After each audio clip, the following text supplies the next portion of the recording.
On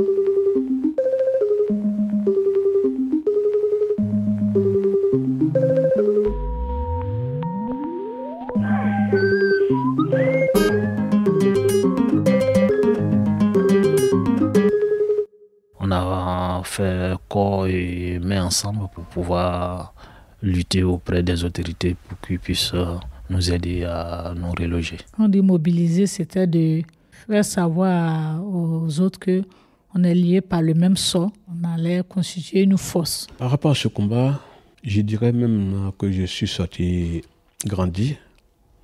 Je suis sorti heureux et fier.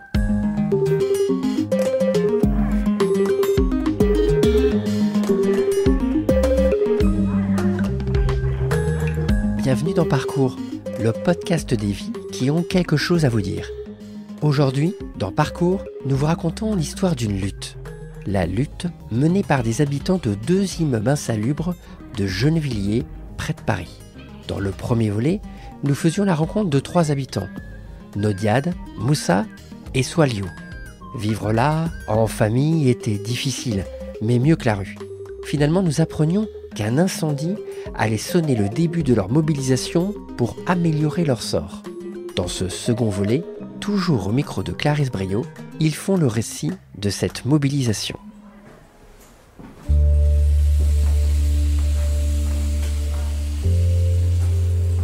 Chapitre 1 : L'incendie.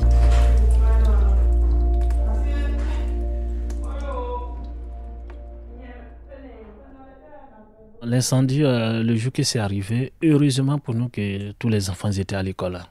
Ils étaient à l'école, je me souviens, c'était à 15h, entre 15h et 16h. Moussa, habitant du 1 bis, l'un des 2 immeubles frappés d'insalubrité.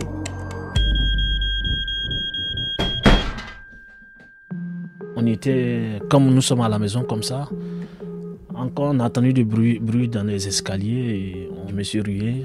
Quand j'ai ouvert la porte, j'ai été projeté par la fumée. Franchement, nous tous, on ne savait pas si on allait vivre encore. Après, on a refermé la porte. Franchement, on ne voyait rien. On ne savait pas d'où venait la fumée. Vraiment, on n'avait pas compris. Donc, la fenêtre de derrière, et moi, j'ai essayé d'ouvrir. Il y a un arbre dans la cour du voisin. Je suis descendu dans la cour, sur l'arbre. Et arrivé, la dame sur le voisin, sa porte était fermée. Donc vraiment, il a été l'intervention des sapeurs-pompiers qui ont cassé la porte pour que je puisse sortir. Voilà. En fin de compte, ceux-mêmes qui n'ont pas essayé de s'échapper, ils étaient déjà dehors, alors que moi, je pensais que j'avais déjà pris le bon chemin, alors que j'étais le dernier à sortir du bâtiment. Quand il y a eu l'incendie, tous les habitants étaient déjà sortis. Nodiad, voisine de palier de Moussa. Moi, c'est un voisin qui m'a secouru. Avant que les pompiers n'arrivent, elle allait me porter sur le dos avec la grossesse. Donc c'est là, je peux dire, la mobilisation a commencé dès le jour de l'incendie. Ça a été le début de quelque chose parce qu'après l'incendie, il y a la mairie, il y a la préfecture qui envoyait des gens, il y a les sapeurs-pompiers, il y a un tas de personnes qui sont venues, ils ont vu l'état du bâtiment, l'électricité, tous les fils étaient traînés, le branchement n'était pas bien fait.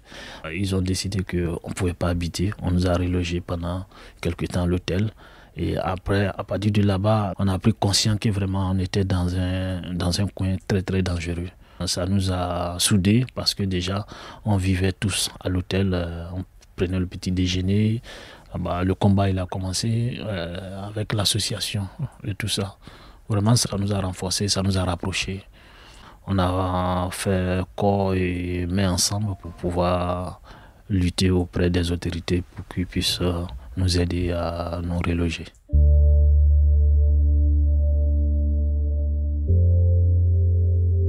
Chapitre 2. La lutte s'organise.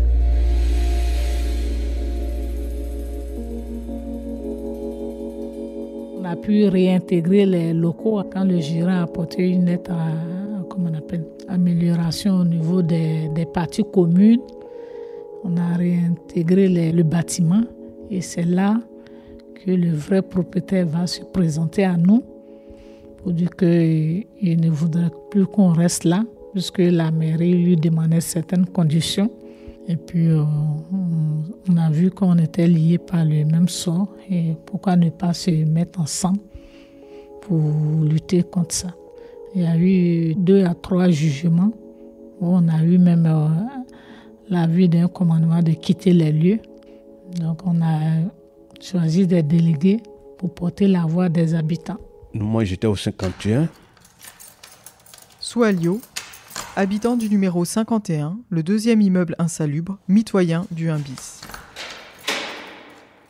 L'expulsion elle est venue sur l'ordre préfectoral. On a reçu des lettres de la préfecture, comme quoi aller s'expliquer devant les autorités. Le propriétaire et l'huissier ont été convoqués aussi à la préfecture. Donc, les cadres nous ont demandé, voilà le propriétaire, il veut que vous sortiez vous libérer l'immeuble. Donc, on a demandé au propriétaire qu'il s'organise afin qu'on puisse procéder à l'expulsion, mais dans la légalité, dans le droit, tout en trouvant des suites favorables à chaque famille. Donc, nous ont demandé que je prenne un avocat pour la défense. C'était pas facile pour moi au 51, parce que tous ceux qui étaient concernés, personne ne s'est intéressé. Donc, j'étais le seul à aller demander le service d'un avocat. C'est là Nodiad est rentré en contact avec moi. Il m'a dit, nous aussi on est à la justice. NBIS est à la justice avec le propriétaire. Donc j'aimerais que nous nous associons ensemble pour un combat commun. J'ai dit ok, d'accord, il n'y a pas de problème. En fait, moi je suis habitué au collectif avant parce que au pays j'étais presque président des associations. Donc j'ai un peu l'idée de ce qu'on appelle l'organisation. Donc j'ai donné ma parole favorable à Nodiad pour cette organisation. Et quand elle est rentrée en contact avec Jessica du Secours catholique, là on a essayé de s'organiser. Quand on dit mobiliser, c'était de faire savoir aux autres qu'on est liés par le même sort et que seul on ne pouvait pas y arriver, mais étant en groupe, ou bien on allait constituer une force. Donc vous vous réunissez dans le hall du 1 bis régulièrement? Oui, le hall là, nous a servi de salle de réunion. On faisait descendre les chaises. Le jour de la réunion, on faisait porte à porte pour dire qu'on a même créé un groupe WhatsApp. Et sur ce groupe-là, on échangeait pour se donner nos nouvelles, pour voir si on a été à une réunion et mettre en place le prochain plan d'attaque pour continuer la lutte, quoi. Les combats, il y avait plusieurs volets. Le premier volet, pour nous, déjà, c'était d'avoir un coin pour dormir, au fait. De ne pas être expulsé sans solution. Et puis, deuxième volet, c'était au niveau de nos régularisations. Parce qu'il y a pas mal d'entre nous qui avaient tout ce qu'il faut pour être régularisés, mais ils ne savaient pas qui contacter, quelle démarche faire. Vraiment, c'est Secours catholique qui nous a montré le chemin, qui nous a dit il faut tel dossier, vraiment qu'ils ont pris tout en compte. Ces deux volets-là, vraiment, c'est ce qu'on avait besoin. On ne voulait pas être expulsés, à nous et nos enfants, dans la rue, parce qu'il y a eu plusieurs tentatives, on ne savait plus où mettre la tête, on n'arrivait plus à dormir. Tout le temps, il y avait des policiers qui montaient ici pour poser des questions. Du jour au lendemain, on pouvait nous mettre dehors. Tout le monde est resté soudé. Quand quelqu'un a une nouvelle, que ce soit bonne ou mauvaise au niveau du bâtiment, il appelle tout le monde. Tout de suite, tout le monde, même si nous sommes loin, on laisse tout et puis on vient sur place dans le bâtiment, montrer que nous sommes là.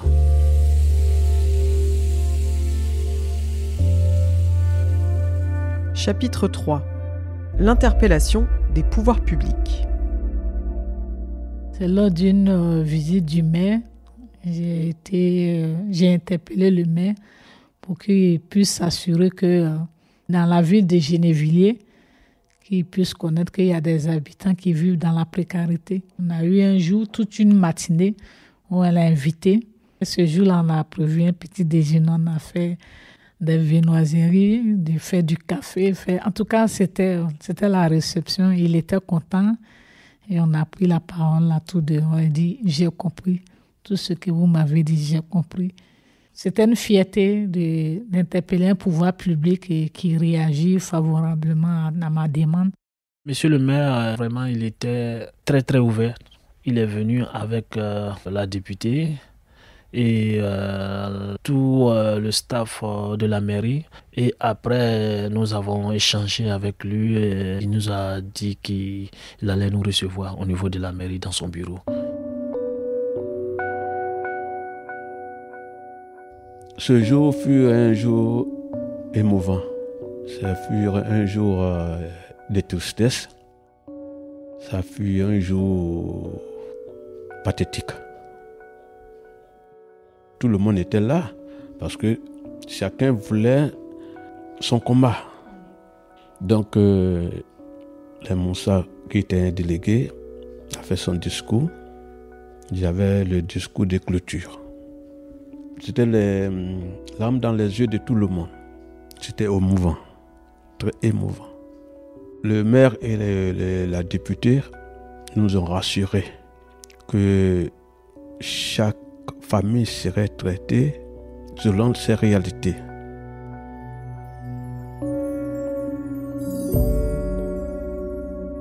Après, nous sommes partis là-bas avec l'accompagnement des secours catholiques.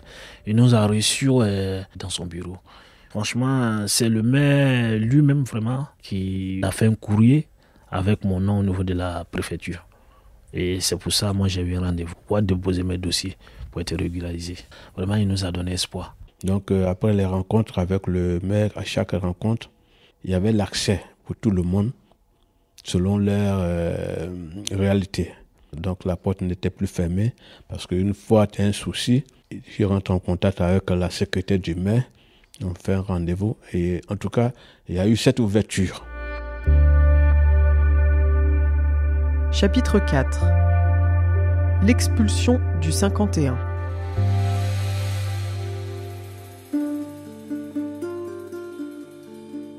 Après tout ça, la mairie même nous a dit que l'expulsion aura lieu. Mais c'est le 50e d'abord parce qu'ils sont sous décret préfectoral. Donc c'est par eux qu'on va commencer. Nous avions été informés par Jessica comme quoi l'expulsion a lieu le lendemain 24 octobre 2019. Donc comme c'est des trucs, c'est matinal, c'est très tôt matin. Donc vous préparez en fonction. Le jour de l'expulsion, 24 octobre 2019, donc nous on était déjà réveillés. Ils sont venus taper à notre porte. La préfète qui était accompagnée avec la police. Donc quand elle est arrivée, moi j'ai ouvert. Elle dit, c'est vous, monsieur Méité? Il dit oui. Il dit, bon, que vous prenez tout ce que vous voulez et puis vous descendez.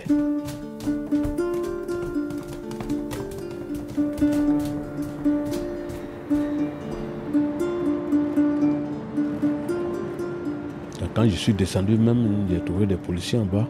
Donc, je suis allé les saluer.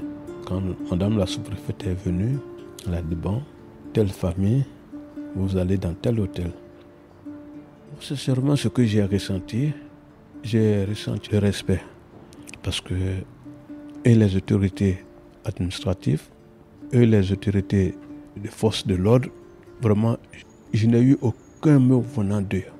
Sorti avec la tête haute. Sortir avec respect. C'était le combat. Certes, nous serons expulsés, mais nos souhaits, c'est que ça soit dans le respect, dans l'humilité. Et c'est ce qui s'est passé. Chapitre 5. Les premiers relogements. Les premiers relogements, ça a eu lieu au moment du Covid ou il y avait déjà eu de premiers relogements avant ?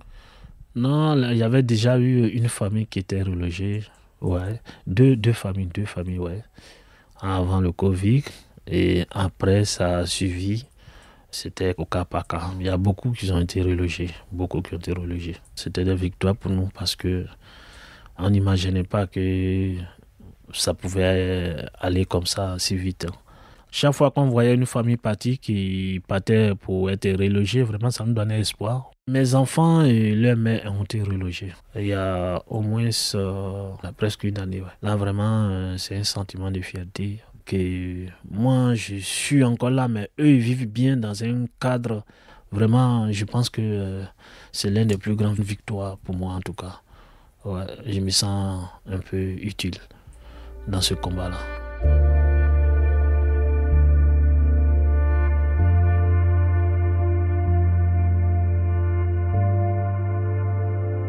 Chapitre 6.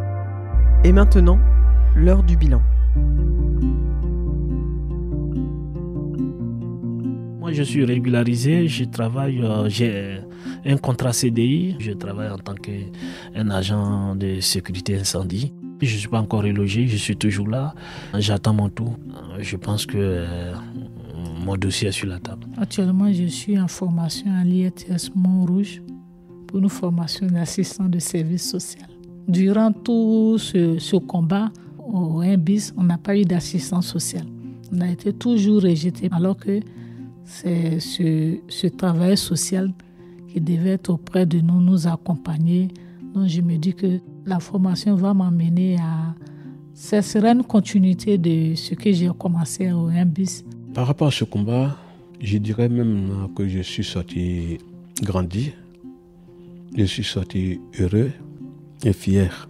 Quand tu es sincère dans un combat, que ce soit collectif ou individuel, il faut avoir quand même ce courage l'aborder, parce que je dis à tout le monde, le bonheur ne vient jamais seul. Le bonheur et la réussite s'acquiert dans la souffrance. Ça, c'est ça la vie. Il faut passer à quelque part avant d'atteindre une autre trajectoire. C'est vrai qu'il y a encore des familles, mais ce n'est pas pour autant qu'elles sont... On va les laisser tomber, la lutte continue. Nous, en tant qu'étrangers immigrés, vraiment, on a été écoutés. Franchement, on n'y pensait pas au début. On sait que ça, c'était une étape de la vie et aujourd'hui, on pense à se lancer pour passer à autre chose, quoi.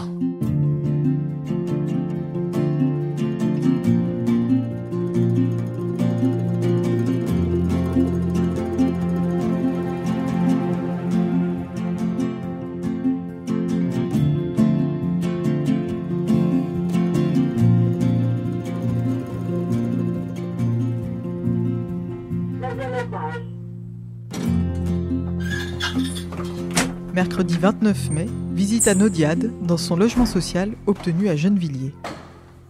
Bonjour. Ça va? Je ferme la porte. Voilà. J'entre dans la cuisine. Voilà, ça c'est la cuisine. Ah ouais. Tu vois, ça n'a rien à voir avec les 1 bis. Ah ouais. On est au 9e, on n'est pas très loin du ciel.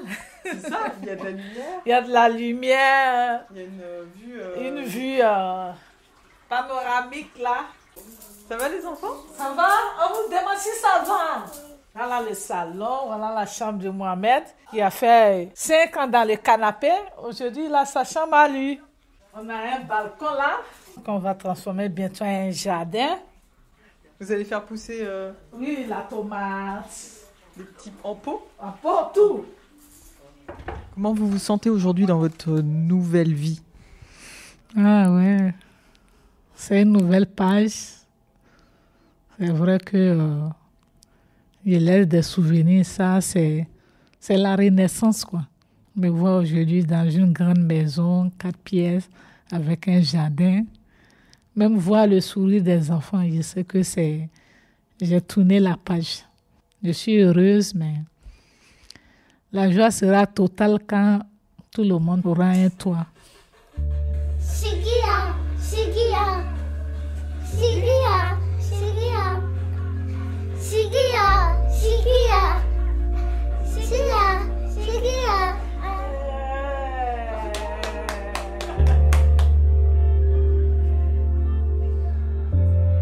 La mobilisation du 1 bis et du 51, emmenée par Nodiad Moussa Souaïlo, avec le soutien du Secours catholique, a permis à l'intégralité des habitants d'avoir accès à des soins de santé, à 2 personnes de retrouver un emploi, à 1 personne, Nodiad, d'entrer en formation, à 19 personnes, dont Moussa, d'obtenir un titre de séjour. La mobilisation a également permis l'accès pour 5 foyers à un hébergement d'urgence, dont Souaïléo, et pour 12 foyers à un logement social, dont Nodiad.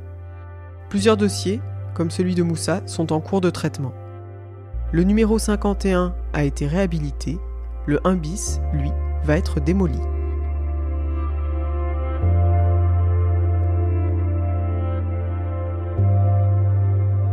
Merci d'avoir écouté Parcours, un podcast documentaire réalisé par la rédaction du Secours catholique. À bientôt pour un nouvel épisode.